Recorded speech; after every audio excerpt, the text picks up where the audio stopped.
ಪ್ರೀತಿಯ ಸ್ನೇಹಿತರೆ, ವೀಕ್ಷಕರೇ, ನಿಮ್ಮೆಲ್ರಿಗೂ ನಮಸ್ಕಾರ. ನಾನು KJ ಹಳ್ಳಿ ಸುರೇಶ್.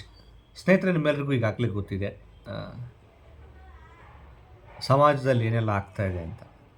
ಅಂದರೆ ಅಧಿಕಾರದಲ್ಲಿರುವಂಥ ಪ್ರಭುತ್ವಗಳು, ಅಂದರೆ ಸರ್ಕಾರಗಳು, ಪ್ರಜಾಪ್ರಭುತ್ವದ ವ್ಯವಸ್ಥೆಯಲ್ಲಿ ನಾವು ಆಯ್ಕೆ ಮಾಡಿ, ಅಂದರೆ ನಮ್ಮ ಮತ ಹಕ್ಕಿನ ಮೂಲಕ ಆಯ್ಕೆ ಮಾಡಿ ಕಳುಹಿಸುವಂತಹ ರಾಜ್ಯ ಸರ್ಕಾರ ಇರ್ಬೋದು, ಕೇಂದ್ರ ಸರ್ಕಾರ ಇರ್ಬೋದು, ಒಂದು ಒಕ್ಕೂಟ ಸರ್ಕಾರ ಇರ್ಬೋದು, ನಾವೊಂದು ಈ ವ್ಯವಸ್ಥೆ ಮೂಲಕ ಇವ್ರನ್ನ ಯಾಕೆ ಆಯ್ಕೆ ಮಾಡಿ ಕಳಿಸ್ತೇವೆ ಅಂದರೆ, ಒಂದು ಆಡಳಿತಾತ್ಮಕವಾದ ವ್ಯವಸ್ಥೆಗೆ ನಮ್ಮಗಳ ಪರವಾಗಿ ನೀವು ಕಾನೂನಾತ್ಮಕವಾಗಿ, ಪ್ರಜಾಸತ್ತಾತ್ಮಕವಾಗಿ ಕೆಲಸ ಮಾಡಿ ಅಂತ ನಾವು ಕಳುಹಿಸೋದು. ರಾಜ್ಯ ಸರ್ಕಾರ ಮತ್ತು ಕೇಂದ್ರ ಸರ್ಕಾರ, MLA, MP ಗಳು, ಇವ್ರನ್ನ ನಾವು ಸೆಲೆಕ್ಟ್ ಮಾಡ್ತೇವೆ.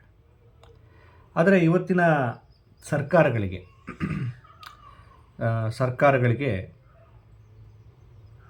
ನಾವು ಯಾವ ಕಾರಣಕ್ಕೋಸ್ಕರ ಚುನಾಯಿತರಾಗಿ ಬಂದಿದ್ದೇವೆ, ನಾವು ಯಾವ ಕೆಲಸವನ್ನು ಮಾಡಬೇಕು, ಅಂದರೆ ನಾವು ಅಧಿಕಾರಕ್ಕೆ ಬಂದಿರುವುದು ಜನರ ಸರ್ವಿಸ್ ಮಾಡೋದಕ್ಕೋಸ್ಕರ, ಅವರ ಆಶೋತ್ತರಗಳನ್ನು ಕೇಳೋದಕ್ಕೋಸ್ಕರ ಅನ್ನೋದನ್ನು ಮರೆತು ತಮಗೆ ಬೇಕಾದವರ, ಉಳ್ಳವರ, ಪ್ರಭಾವಿಗಳ, ದುಷ್ಟರ, ಕ್ರಿಮಿನಲ್ಸ್ಗಳ, ಹಾಗೆ ಒಟ್ಟು ತಮಗೆ ಅನುಕೂಲ ಆಗುವವರ ಪರವಾಗಿ ಇವತ್ತು ಕೆಲಸ ಮಾಡ್ತಿದ್ದಾರೆ.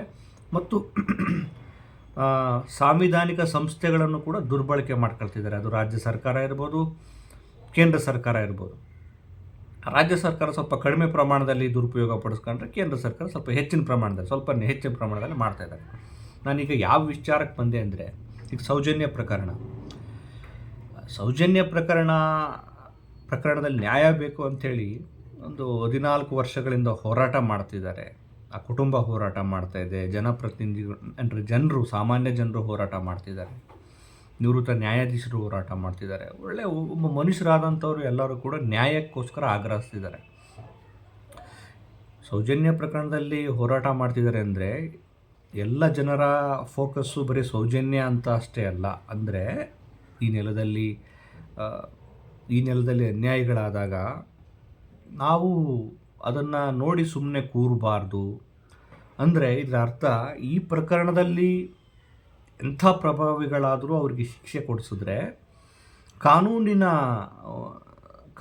ಪವರ್ ಏನು, ಹೋರಾಟದ ಶಕ್ತಿ ಏನು ಅನ್ನೋದನ್ನು ಜನಕ್ಕೆ ಮತ್ತು ಪ್ರಭಾವಿಗಳಿಗೆ, ದುಷ್ಟರಿಗೆ ಅರ್ಥ ಮಾಡಿಸುವಂಥ ಪ್ರಕ್ರಿಯೆ. ಆ ಮೂಲಕ ನೀವೇನಾದರೂ ನಮ್ಮ ಹತ್ರ ದುಡ್ಡಿದೆ, ನಮ್ಮ ಹತ್ರ ಪ್ರಭಾವ ಇದೆ, ನಮ್ಮ ಹತ್ರ ಇನ್ನೇನೇನೋ ಶಕ್ತಿ ಇದೆ, ನಾವು ಏನು ಬೇಕಾದರೂ ಮಾಡಿ ದಕ್ಕಿಸ್ಕೊಳ್ಬಲ್ಲೆವು ಅನ್ನುವಂಥ ಭ್ರಮೆಯಲ್ಲಿದ್ದರೆ, ಈ ದೇಶದ ಸಂವಿಧಾನ, ಈ ದೇಶದ ಕಾನೂನು, ಈ ದೇಶದ ಹೋರಾಟಗಾರರು, ಪ್ರಜ್ಞಾವಂತರು ಬಿಡೋದಿಲ್ಲ ಅನ್ನುವಂಥ ಸಂದೇಶವನ್ನು ಕೊಡೋದಕ್ಕೋಸ್ಕರನಾದ್ರೂ ಕೂಡ ಈ ಒಂದು ಪ್ರಕರಣಕ್ಕೆ ಭಾಳ ಫೋಕಸ್ ಮಾಡ್ತಿದ್ದಾರೆ. ಯಾಕಂದರೆ ಯಾರ್ಯಾರೋ ದೊಡ್ಡ ದೊಡ್ಡ ಪ್ರಭಾವಿಗಳು, ದುಷ್ಟರು ಇದ್ದಾರೆ ಅನ್ನೋ ಕಾರಣಕ್ಕೋಸ್ಕರ.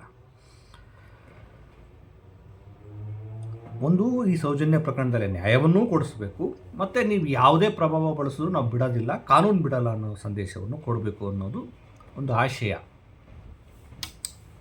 ಆದರೆ ಇವತ್ತು ಸುಪ್ರೀಂ ಕೋರ್ಟು ಈ ಒಂದು ಪ್ರಕರಣದ ಮರುತನಿಖೆ ನಡೆಸುವ ಅಗತ್ಯತೆ ಖಂಡಿತ ಇದೆ ಅಂತೇಳಿ ಒಂದು ಇಂಗಿತ ವ್ಯಕ್ತಪಡಿಸಿದೆ. ಮತ್ತು ಯಾವ ಸಂಸ್ಥೆಯ ಮೂಲಕ ತನಿಖೆಯನ್ನು ನಡೆಸಬೇಕು ಅನ್ನೋದ್ರ ಬಗ್ಗೆ ಇನ್ನೂ ತೀರ್ಮಾನವನ್ನು ಕೊಟ್ಟಿಲ್ಲ. ಅದು ಸುಪ್ರೀಂ ಕೋರ್ಟ್ನ ವಿವೇಚನೆಗೆ ಬಿಟ್ಟಂಥ ವಿಚಾರ.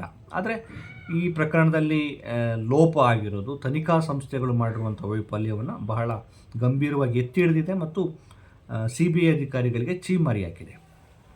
ಸ್ನೇಹಿತರೆ, ಅದನ್ನೇ ನಾನು ಪ್ರಾರಂಭದಲ್ಲಿ ಹೇಳ್ತಿದ್ದು. ಅಂದರೆ ರಾಜ್ಯ ಸರ್ಕಾರ ಇರ್ಬೋದು, ಕೇಂದ್ರ ಸರ್ಕಾರಗಳಿರ್ಬೋದು, ಇವು ಉಳ್ಳವರ ಪಾಲಿಗೆ, ಅಂದರೆ ಜನಸಾಮಾನ್ಯರಿಂದ ಅಧಿಕಾರಕ್ಕೆ ಬಂದ ನಾವು ಜನಸಾಮಾನ್ಯರ ನೋವುಗಳಿಗೆ ಸ್ಪಂದಿಸಬೇಕಾಗಿರೋದು ನಮ್ಮ ಧರ್ಮ ಅನ್ನೋದನ್ನು ಮರೆತು ಪ್ರಭಾವಿಗಳಿಗೆ, ತಮಗೆ ಬೇಕಾದವರಿಗೆ ತಮ್ಮ ಪೀಠವನ್ನು ಉಳಿಸಿಕೊಳ್ಳುವ ಸಲುವಾಗಿ ಅವರು ಎಂಥ ಕೆಲಸ ಮಾಡಿದ್ರು ಅಂಥವ್ರಿಗೆ ನಾವು ಸಪೋರ್ಟ್ ಮಾಡ್ತೀವಿ ಅನ್ನೋ ನೆಲೆಯಲ್ಲಿ ಇವರೆಲ್ಲ ಇದ್ದಾರೆ, ಪ್ರಭುತ್ವಗಳಿದ್ದಾವೆ.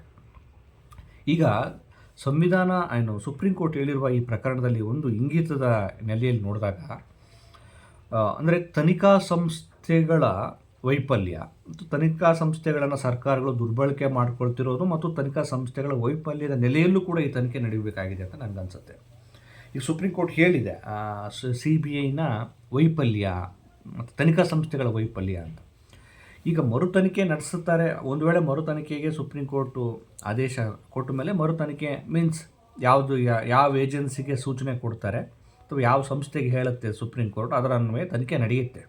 ಅದು ಒಂದು ಪಾರ್ಟು. ಆದರೆ ಈ ಹಿಂದೆ ಅಂದರೆ ಈ ಸೌಜನ್ಯ ಪ್ರಕರಣದಲ್ಲಿ ತನಿಖೆ ನಡೆಸಿದಂಥ ಸಂಸ್ಥೆಗಳಿದಾವಲ್ಲ, CID ಮತ್ತು CBI, ಈ ತನಿಖಾ ಸಂಸ್ಥೆಗಳ ಪಾರದರ್ಶಕತೆಯನ್ನು ಕೂಡ ಈಗ ಪ್ರಶ್ನೆ ಮಾಡುವ ಒಂದು ಸಾಂವಿಧಾನಿಕವಾದ ಒಂದು ಅವಕಾಶ ಸಿಕ್ಕಿದೆ. ಅಂದರೆ ಮರು ತನಿಖೆಯನ್ನು ನಡೆಸುವ ಸಂದರ್ಭ ಯಾಕೆ ಒದಗಿ ಬಂತು ಅಂದರೆ, ಈ ಸಂಸ್ಥೆಗಳು ತಮ್ಮ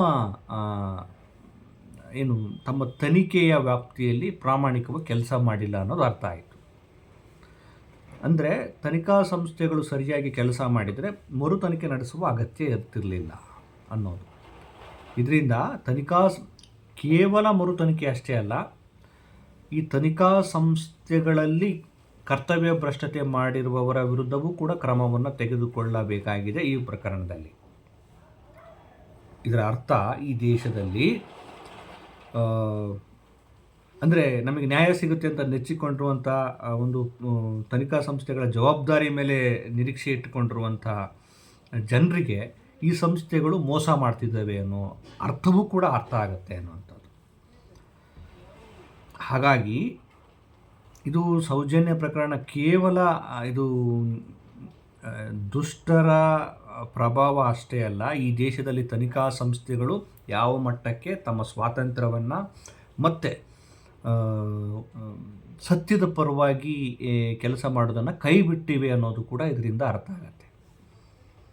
ಹೌದಲ್ವಾ? CID ಅವತ್ತು ರಾಜ್ಯ ಸರ್ಕಾರದ CID ಸರಿಯಾಗಿ ಕೆಲಸ ಮಾಡಿದರೆ ಕ್ರಿಮಿನಲ್ಸ್ಗಳು ಇವತ್ತು ಶಿಕ್ಷೆಯನ್ನು ಎಷ್ಟೋ ವರ್ಷಗಳಾಗಿರೋ, ಇಲ್ಲಿವರೆಗೂ 14 ವರ್ಷ ಎಳೆದುಕೊಂಡು ಬರುವ ಅಗತ್ಯನೇ ಇರಲಿಲ್ಲ.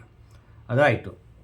ಆಮೇಲೆ CBI ಬಂದು ಅದೇನು ಈ ದೇಶದ ಒಂದು ದೊಡ್ಡ ಪ್ರಾಮುಖ್ಯತಾ ಸಂಸ್ಥೆ ಅಂಥೇಳಿ ಪ್ರಖ್ಯಾತಿಯನ್ನು ಪಡ್ಕೊಂಡಿದೆ. ಒಳ್ಳೆಯ ಕೆಲವು ಪ್ರಕರಣಗಳಲ್ಲಿ ನ್ಯಾಯ ಒದಗಿಸಿದೆ. ಆದರೆ ಇತ್ತೀಚಿನ ದಿನಗಳಲ್ಲಿ ಸುಮಾರು ವರ್ಷಗಳಿಂದಲೂ ಕೂಡ CBI ಈ ಪ್ರಕರಣದಲ್ಲಿ ಎಂಟ್ರಿ ಕೊಟ್ಟ ನಂತರವೂ ಕೂಡ ಅದು ಮಾಡಿದ್ದೇನು ಅಂದರೆ CID ಮಾಡಿದ ಕೆಲಸವನ್ನೇ ಯಥಾವತ್ತು ಇದು ಮಾಡಿ, ಇಲ್ಲ ಇದರಲ್ಲಿ ಯಾರೋ ಒಬ್ಬ ಇವನೇ ಇದ್ದಾನೆ ಅನ್ನೋ ಥರದಲ್ಲಿ ಒಂದು ಕಾಪಿ ಪೇಸ್ಟ್ ಥರ ಮಾಡ್ತು ಅಲ್ವಾ?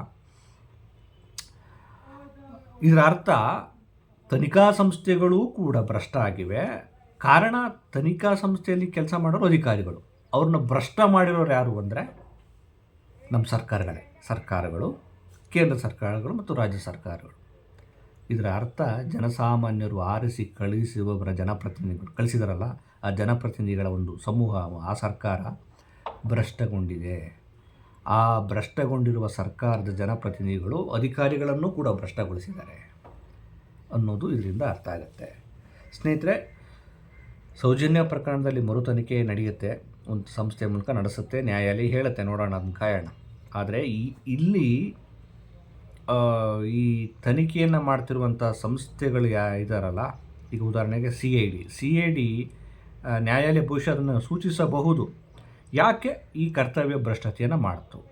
ಅಲ್ಲಿನ ಲೋಕಲ್ ಪೊಲೀಸ್ ಸ್ಟೇಷನ್ನ ತನಿಖಾ ಅಧಿಕಾರಿಗಳು ಅಥವಾ ಸ್ಥಳೀಯ ಪೊಲೀಸರು, ಅನಂತರ CID ಅಧಿಕಾರಿಗಳು ಯಾಕೆ ಈ ಪ್ರಕರಣವನ್ನು ಅಳ್ಳಾಡಿಸಿದ್ರು? ಯಾವ ಪೊಲೀಸ್ ಅಧಿಕಾರಿಗಳಿಗೂ ಕೂಡ ಅವರು ಉದ್ಯೋಗವನ್ನು ಸ್ವೀಕಾರ ಮಾಡೋ ಸಂದರ್ಭದಲ್ಲಿ ಪ್ರಮಾಣವನ್ನು ಸ್ವೀಕರಿಸ್ತಾರೆ, ನಾವು ಸತ್ಯದ ಪರವಾಗಿ ಕೆಲಸ ಮಾಡ್ತೀವಿ ಅಂತ. ಆದರೆ ಈ ಪ್ರಕರಣದಲ್ಲಿ ಪೊಲೀಸ್ ಅಧಿಕಾರಿಗಳು ಕರ್ತವ್ಯ ಭ್ರಷ್ಟತೆ ಮಾಡೋದಕ್ಕೆ ಕಾರಣ ಏನು? ಎಷ್ಟು ಜನ ಅಧಿಕಾರಿಗಳು ಅಂದರೆ ಅಧಿಕಾರಿಗಳು ಮತ್ತು ಸಿಬ್ಬಂದಿಗಳು, ಪೊಲೀಸ್ನವರು, ಇವರು ಈ ಪ್ರಕರಣದಲ್ಲಿ ಇದ್ದರು. ಅವ್ರು ಯಾಕೆ ಈ ಪ್ರಕರಣವನ್ನು ಅಳ್ಳಾಡಿಸಿದ್ರು? ಅವರ ಹೆಸರು ಏನು? ಅವರು ಎಷ್ಟು ಜನ ಇದ್ದರು? ಆ ಪೊಲೀಸ್ ಡಿಪಾರ್ಟ್ಮೆಂಟಲ್ಲಿ ಅವರೆಲ್ಲ ಹೆಸರುಗಳು ಯಾರ್ಯಾರು, ಆ ಸಂದರ್ಭದಲ್ಲಿ ಯಾರೆಲ್ಲ ಒಳಗೊಂಡಿದ್ದರು, ಅದು ಒಂದು ಗುಂಪಾಗಬೇಕು.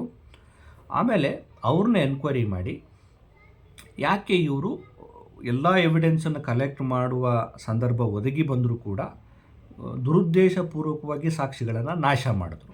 ಅದರ ಉದ್ದೇಶವೇನು, ಅದರ ದುರುದ್ದೇಶವೇನು, ಆ ದುರುದ್ದೇಶಕ್ಕೆ ಕಾರಣರಾದವರು ಯಾರು, ಅವರ ಮೇಲೆ ಯಾರ ಒತ್ತಡ ಇತ್ತು,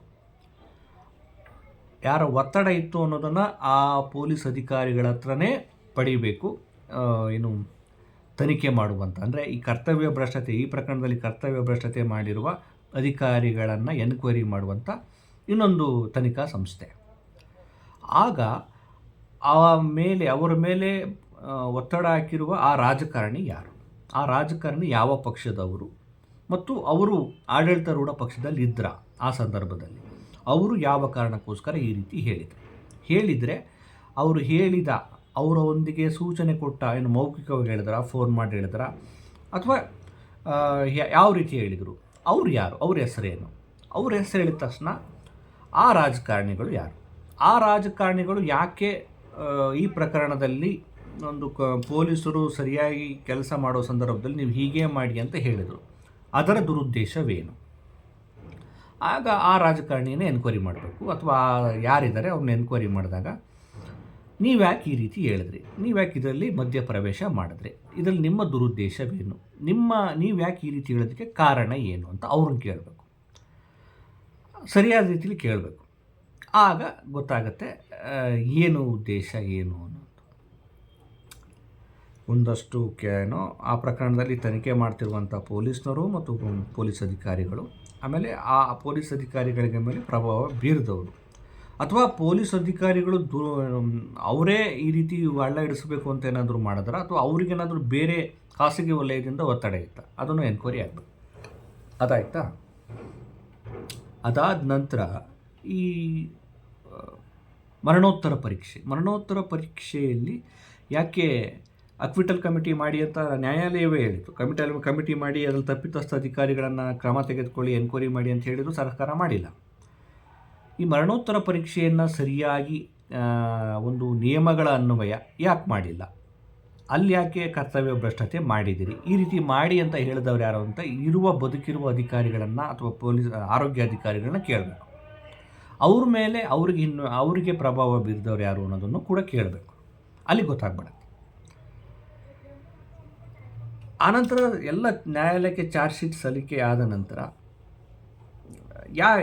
ಏನೆಲ್ಲ ವೈಫಲ್ಯಗಳಾದವು, ಏನೆಲ್ಲ ಲೋಪಗಳು ಮಾಡಿದ್ರು ಅನ್ನೋದನ್ನು ಕೂಡ ಹೊಸದಾಗಿ ತನಿಖೆ ಮಾಡುವಂಥ ಅಧಿಕಾರಿಗಳು ಇದನ್ನೆಲ್ಲ ಗಮನಿಸಬೇಕು. ಅಲ್ಲಿ ಸತ್ಯಗಳು ಸಿಗ್ತವೆ. ಇದಾಯ್ತಾ? ಆನಂತರ ಸಿ ಬಿ ಐ ಅಧಿಕಾರಿಗಳು ಏನೋ ಒಂದು ದೊಡ್ಡದಾಗಿ ಕಂಡುಹಿಡಿತಾರೆ, ಸತ್ಯ ಕೊಡ್ತಾರೆ, ನ್ಯಾಯ ಕೊಡಿಸ್ತಾರೆ ಅಂತ ಬಂದಾಗ ಇವರು ಯಾಕೆ ಅವರು ಮಾಡಿದ್ದನ್ನೇ ಇವರು ಯಾಕೆ ಮಾಡಿದ್ರು, ಸ್ಥಳಕ್ಕೆ ಯಾಕೆ ಒಬ್ಬ ಸಿ ಬಿ ಐ ಅಧಿಕಾರಿ ಹೋಗಲಿಲ್ಲ, ಯಾಕೆ ಅಷ್ಟು ಆಸಕ್ತಿ ತೋರಲಿಲ್ಲ, ಆ ತೋರದಿರೋದಕ್ಕೆ ಕಾರಣ ಏನು, ಯಾರಾದರೂ ಪ್ರಭಾವ ಬೀರಿದ್ರಂತ ಸಿ ಬಿ ಐ ಅಧಿಕಾರಿಗಳನ್ನ ಈಗ ಅಂದರೆ ಹೊಸದಾಗಿ ಬರುವಂಥ ತನಿಖಾಧಿಕಾರಿಗಳು ಕೇಳಬೇಕು. ಯಾಕೆ ನ್ಯಾಯಾಲಯ ಹೇಳಿದಲ್ಲ, ಯಾಕೆ ಸಂತ್ರಸ್ತೆಯ ಕುಟುಂಬದ ಅವರ ತಾಯಿ ಕುಸುಮಾವತಿಯವರು ಸ್ಟೇಟ್ಮೆಂಟನ್ನು ತೆಗೆದುಕೊಳ್ಳಲಿಲ್ಲ ಅಂತ ಕೇಳಬೇಕು. ಆಗ ಅವರು ಒಂದು ಬೇಜವಾಬ್ದಾರಿಯೋ ಅಥವಾ ಸರಿಯಾಗಿ ತನಿಖೆ ಮಾಡಬೇಡಿ ಅಂತ ಯಾರಾದರೂ ಒತ್ತಡ ಹೇರಿದ್ರ, ಏನಿದ್ರೆ ಯಾರು ಅವರು, ಯಾಕೆ ಹೇಳಿದರು, ಕಾರಣ ಏನು ಅಂತ ಕೇಳಬೇಕು. ಇವನ್ನೆಲ್ಲ ಕ್ಲೀನಾಗಿ ಎನ್ಕ್ವೈರಿ ಮಾಡಿದ್ರೆ ಸಿಕ್ಕಾಕೊಂಡ್ಬಿಡ್ತಾರೆ, ಗೊತ್ತಾಗ್ಬಿಡುತ್ತೆ ಸತ್ಯ ಅಂತ. ಹಾಗಾಗಿ ಇದು ಕೇವಲ ಸೌಜನ್ಯ ಪ್ರಕರಣದ ಅತ್ಯಾಚಾರಿಗಳು ಮತ್ತು ಆರೋಪಿಗಳನ್ನು ಪತ್ತೆ ಹಚ್ಚೋ ಕೆಲಸ ಅಷ್ಟೇ ಅಲ್ಲ, ಈ ಪ್ರಕರಣದಲ್ಲಿ ಅಷ್ಟೇ ಅಪರಾಧಿಗಳಿಗೆ ಅಷ್ಟೇ ಏನು ಘಾತಕವಾದ ಕೆಲಸವನ್ನು ಮಾಡಿದವರು ಯಾರು ಅಂದರೆ ಈ ತನಿಖಾ ಸಂಸ್ಥೆಗಳು ಮತ್ತು ತನಿಖಾಧಿಕಾರಿಗಳು. ಅವ್ರಿಗೂ ದೊಡ್ಡ ಶಿಕ್ಷೆಯನ್ನು ಕೊಡಬೇಕು. ಇವರೆಲ್ಲ ಯಾಕೆ ತಮ್ಮ ಕರ್ತವ್ಯ ಭ್ರಷ್ಟತೆಯನ್ನು ಮಾಡೋದಕ್ಕೆ ಸೂಚನೆ ಕೊಟ್ಟವ್ರು ಯಾರು, ಆ ಸೂಚನೆ ಕೊಟ್ಟಂಥ ರಾಜಕಾರಣಿಗಳು ಮತ್ತು ಆ ಅಂದಿನ ಪ್ರಭಾವಿಗಳು, ಅಧಿಕಾರದಲ್ಲಿರೋರು, ಅವರು ಕೂಡ ಅಷ್ಟೇ ಘಾತಕ ಕೆಲಸ ಮಾಡಿದವರು, ಕ್ರೂರಿಗಳು. ಅವ್ರನ್ನೂ ಕೂಡ ಈ ಒಂದು ವ್ಯಾಪ್ತಿಗೆ ಒಳಪಡಿಸಬೇಕು ಅನ್ನೋದು ಒಂದು ಆಗ್ರಹ. ನೋಡಿ, ಇಷ್ಟು ವಿಚಾರಗಳಿದ್ದಾವೆ. ಬಹುಶಃ ಈ ನೆಲೆಯಲ್ಲಿ ಎನ್ಕ್ವೈರಿ ನಡೆಸಬೇಕಾಗಿದೆ. ಬಹುಶಃ ಸುಪ್ರೀಂ ಕೋರ್ಟ್ ಅದನ್ನು ಯೋಚನೆ ಮಾಡುತ್ತೆ ಅಂತ ಕಾಣುತ್ತೆ. ನಾನು ಪ್ರಾರಂಭದಲ್ಲಿ ಹೇಳಿದ ಹಾಗೆ ಇವತ್ತು ಸರ್ಕಾರಗಳು ಕೂಡ ಭ್ರಷ್ಟಗೊಂಡಿವೆ. ನಾವು ಯಾವ ಕಾರಣಕ್ಕೋಸ್ಕರ ಅಧಿಕಾರಕ್ಕೆ ಬಂದಿದ್ದೀವಿ, ಯಾರಿಂದ ಬಂದೀವಿ ಅನ್ನೋದನ್ನು ಮರ್ತಿವೆ. ಅಂದರೆ ನನಗನ್ಸುತ್ತೆ ಜನಸಾಮಾನ್ಯರು ಇವ್ರನ್ನೆಲ್ಲ ಮೂಲೋತ್ಪಾಟನೆ ಮಾಡಬೇಕಾಗಿದೆ. Congress, B J P, J D S ಬರೀ ಇವೆ. ಇನ್ಯಾವ ಬೇರೆ ಎಲ್ಲ ಸೆಂಟ್ರಲ್ಲಿ ಅವು ಅಲ್ಲಿ ಇರೋ ಪಕ್ಷಗಳು. ಇವರು ಒಂದೇ ನಾಣ್ಯದ ಎರಡು ಮುಖಗಳಿದ್ದಾಗೆ. ಇವರು ಅಷ್ಟೇ. ಇವರು ಸ್ವಲ್ಪ ಕಡಿಮೆ ಪ್ರಮಾಣದ ಕ್ರೂರಿಗಳಾಗಿದ್ದರೆ, ಇವರು ಸ್ವಲ್ಪ ದೊಡ್ಡ ಪ್ರಮಾಣದ ಕ್ರೂರಿಗಳಾಗಿರ್ತಾರೆ ಅಥವಾ ಭ್ರಷ್ಟರಾಗಿರ್ತಾರೆ.